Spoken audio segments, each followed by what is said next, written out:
Quel est le quotidien d'un investisseur et entrepreneur? Qu'est-ce que je fais de mes journées? Qu'est-ce qu'on fait? Comment ça se passe quand on n'a plus besoin de se lever le matin pour aller travailler? À quoi ressemble une semaine type? Eh bien, c'est ce que je vous propose de découvrir dans ce nouvel épisode.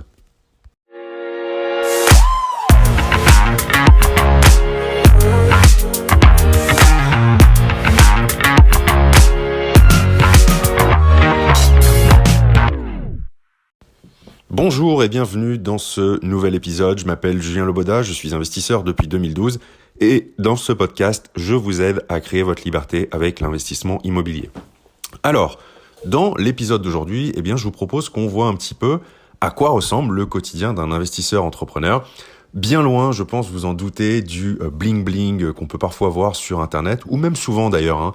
Vous savez, plage de sable fin, cocotier, une belle grosse Lamborghini, un hôtel 5 étoiles et les doigts de pied en éventail. Dans les faits, la réalité d'un investisseur, comme tout le monde j'ai envie de dire, est quand même assez différente, malgré que il m'arrive quand même de prendre du bon temps, de passer des moments à la plage, de me faire plaisir.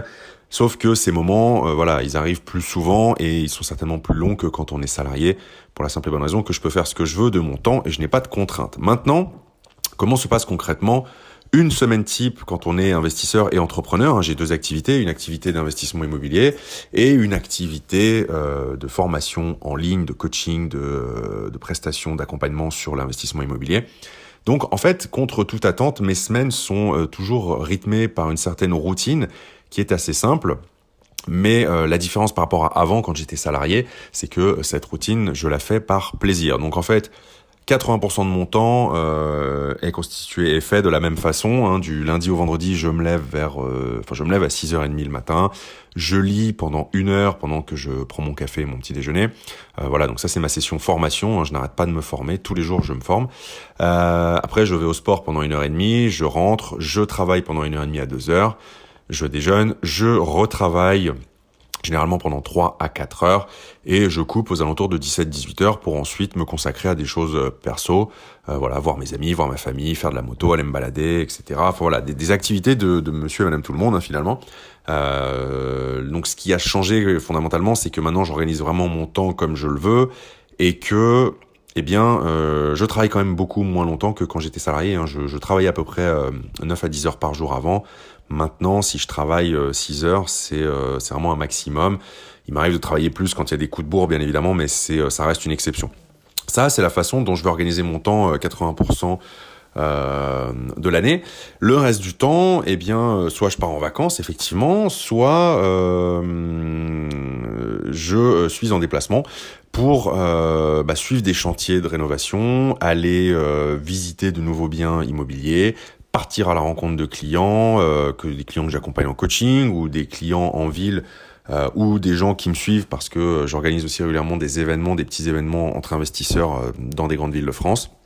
Partir à la rencontre de personnes qui ont investi dans l'immobilier, qui ont réalisé de très belles choses. C'est à peu près ce que je fais, les 20% restants. Et que fais-je du coup quand je travaille de chez moi? Dans ces fameux 80%, ce que je fais, c'est que je travaille sur la mise à jour de mes formations, lancement de nouvelles prestations. Je travaille sur des podcasts comme aujourd'hui, comme celui que je suis en train d'enregistrer, de nouvelles vidéos pour ma chaîne YouTube. Je fais le suivi de mes appartements. Je fais parfois, même souvent à distance, le suivi de mes chantiers de rénovation en cours. J'ai au téléphone régulièrement mon réseau d'agents immobiliers pour suivre un petit peu les opérations, les opportunités qui peuvent se présenter. J'ai une activité majoritairement quand même tourné vers l'investissement immobilier, même si j'ai aussi d'autres activités, mais que je vais pas détailler dans cet épisode parce que c'est pas l'endroit. Mais j'ai des parts dans d'autres business. Je fais aussi de la bourse, des cryptos. Je m'intéresse à énormément de choses. Je suis en train de mettre en place énormément de choses. Donc vous voyez qu'en fait, je reste énormément actif. J'ai même envie de vous dire que je suis plus actif que quand j'étais salarié. La seule différence finalement, c'est que aujourd'hui, j'ai le choix de faire des choses que j'aime, des choix qui me font plaisir. Et ça fait vraiment toute la différence. Alors je sais que c'est un petit peu, ça peut être difficile à concevoir quand on fait un travail par nécessité pour payer les factures, un travail qu'on n'aime pas, qui plus est. C'est difficile à concevoir que des personnes puissent travailler par plaisir. Mais une fois qu'on n'a plus besoin de travailler, on a le choix et le luxe de choisir de faire des choses qui nous font plaisir Et donc, c'est ça qui fait toute la différence. Voilà un petit peu comment s'organise une journée une semaine type, pour moi en tout cas, investisseur et entrepreneur. Donc, vous voyez, encore une fois, on est bien loin du bling-bling qu'on peut parfois vous vendre, hein. Mais je voulais essayer d'être le plus réaliste possible. Et encore une fois, vous le savez, moi, mon credo, ma richesse, ce qui est le plus important pour moi, c'est vraiment ma liberté. Et cette liberté, c'est ce que j'ai aujourd'hui et c'est ce que j'apprécie tous les jours. Le simple fait de ne pas être obligé de prendre les transports en commun bondés, de ne pas être dans ma voiture à l'heure de pointe et de passer toute la journée dans un bureau à me faire chier comme un rat mort, c'est ce qui me motive. Et c'est pour ça aussi que je partage ça avec vous, parce que j'espère sincèrement que un jour, vous aussi, si c'est votre souhait en tout cas, vous pourrez vivre la même chose grâce à l'investissement immobilier. Voilà ce que je voulais partager avec vous dans cet épisode. Ce que je vous propose, c'est que si vous voulez aller un petit peu plus loin, si vous voulez découvrir une stratégie qui est extrêmement puissante, une stratégie qui consiste à mixer immeuble de rapport et location courte durée pour vous dégager jusqu'à 1 500 € de cash flow net par mois avec un seul investissement, ce que je vous propose de faire, c'est de télécharger gratuitement mon e-book « Comment vivre de vos loyers sans multiplier les achats immobiliers ». Je vous mets le lien dans la description qui accompagne ce podcast. Vous avez juste à cliquer dessus et à me dire à quelle adresse je dois vous l'envoyer. Et après, je vous laisserai découvrir toute cette stratégie en détail.